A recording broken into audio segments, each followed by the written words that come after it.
Hello, my dears. I am Joanna Takonis and I welcome you to the Deconstruction of C-PTSD podcast. In this episode, we will talk about what a healthy relationship looks like. The perfect relationship depends, of course, on your preferences, life, and so much more. That is a science often on itself. We just focus on a healthy relationship. So let us talk about it. Considering last episode, I thought we need a bit of a more positive one. After what a relationship doesn't look like, let us now focus on how a healthy relationship looks like, that has the best chances to last and bring you happiness. Also, definitions of what is okay will drastically change during your healing progress.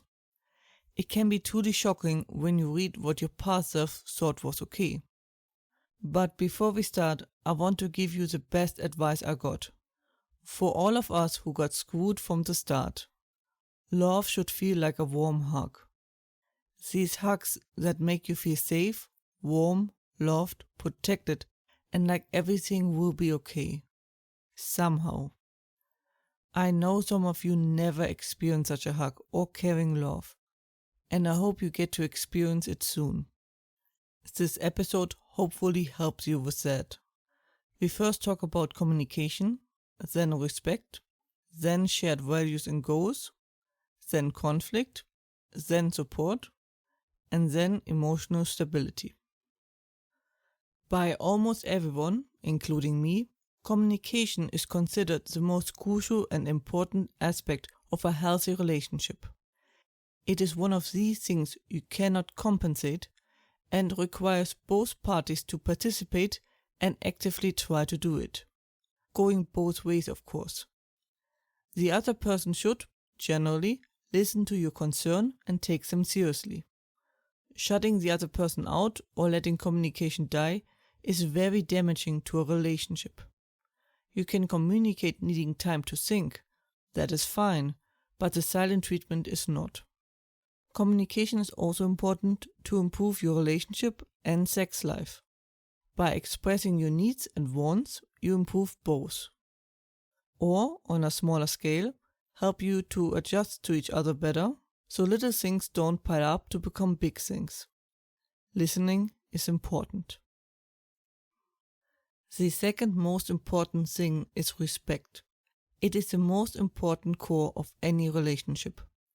Respect in form of respecting the human being and not as an authority. That goes from respecting each other's personal space, boundaries, opinions, and so on. A partner that respects you will not put you down or let other people put you down, be it friends, co-worker, or the like. Not talking about taking the bait for an escalating conflict, but giving a clear position to counter it and leaving you not standing alone in the fire.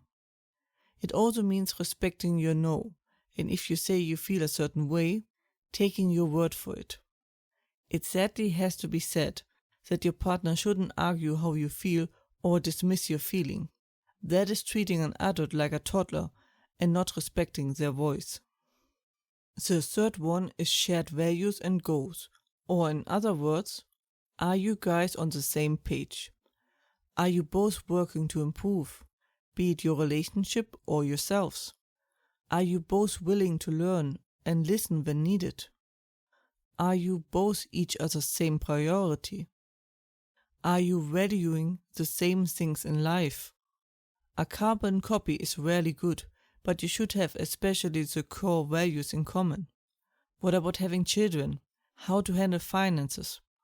Where are you heading in your life? How important is your job in your life?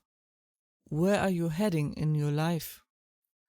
How much do you let other people in your relationship? Are you both committed to be faithful? What is considered cheating? Your lives should head in the same direction. They don't have to be identical. Like dance partners, there has to be at least some closeness. The fourth is, how do you guys handle conflict? Because that is a stress test for any relationship. Are you shutting down and letting your partner solve it all by themselves? Are you harboring resentment after a conflict? Will past conflicts be brought up again? For a relationship to succeed, it needs you two together against the issue. How can we solve this problem? How can we find a solution? What step can we take so we don't end up in this situation again? Do we need both a break from the issue to think clearly? Do we both need to retreat in our corner to cool down and after an hour talk again with cooler tempers?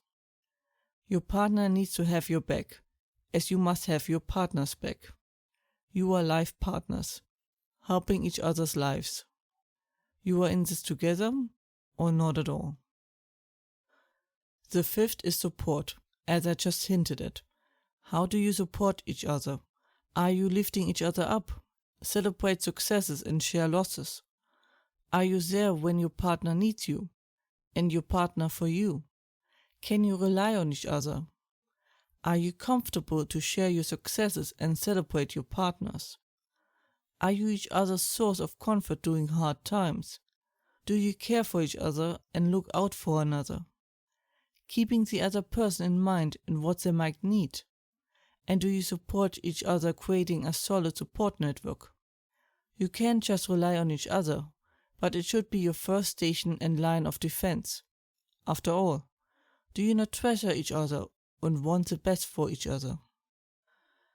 And lastly, but not least, is emotional stability, which is sort of a callback to episode 168 about being ready for a new healthy relationship, where I listed more requirements. But emotional stability and maturity is something that is often generally missing.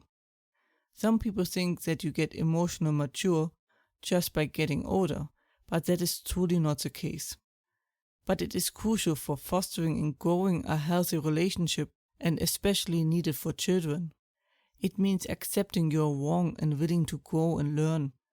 It also means not freaking out over little things, having a roller coaster of emotions, or responding with silent treatment, anger, sulking, lashing out after something doesn't go your way. It means forgiving and being aware and considering the other's emotions. To know it isn't just about you, but also about those around you. Also, emotional maturity is saying, this is too much and I will leave to protect myself. Prioritizing yourself when needed, but also being aware of the needs of those around you. That was it for today's episode. I hope you found it helpful and that you're safe and well. And, as always, if you have any questions or feedback and the like, please let me know at contactme@johannatakonis.com. More information and transcript you can find, as usually, under johannatakonis.com, and links are in the description. You can also find me under @johannatakonis on YouTube, Twitter and Instagram. I hope to see you next time. Watch yourselves and have a wonderful time. Thank you for watching.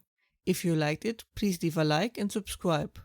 Let me know what you think in the comments, my socials, or a message.